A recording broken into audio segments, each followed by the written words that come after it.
دا یو ورو سوال کړی دی چې زمونږ یو خپل دی او هغه د زړه بیمار دی او د زړه معمولي حصې کار کوي، نور زړه کار نه کوي، بیکاره دی او هغه ته ډاکټر داسې دوایي لیکلي دی چې هر 4 ګنټې بعد به دا دوایي لازم خوري. نو آیا د ده نه روژه ساقطه شو که نه؟ الجواب بالکل ترې ساقطه، دې کې شک نشته، د ده نه روژه ساقطه ده او د هرې ورځې په بدله کې به یو مسکین له خوراک ورکوي، د هرې ورځې په بدله کې به یو مسکین له خوراک ورکوي. بیا دا د ده مرضي ده. دا مې یو طریقه تاسو ته ذکر کړم.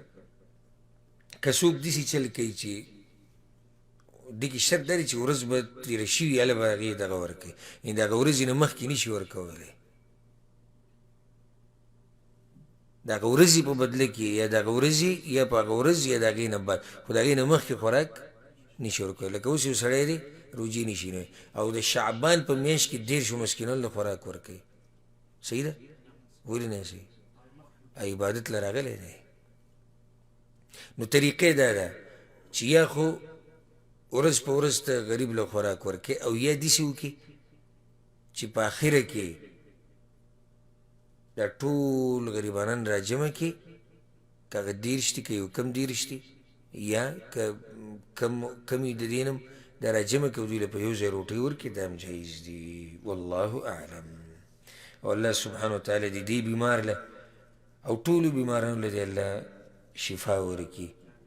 څومره بیماران چې د مسلمانانو دي رب العالمین د هغوی له روغ صحت ورکړي او په دې مبارکه میاشت کې دی الله سبحانه وتعالی دا وبا او دا بیماری د کرونا ده او د وایرس ته الله ختم کړي. خصوصا زموږ په ملکونو کې بیا دې بیمارۍ ډېر زور کړی دی.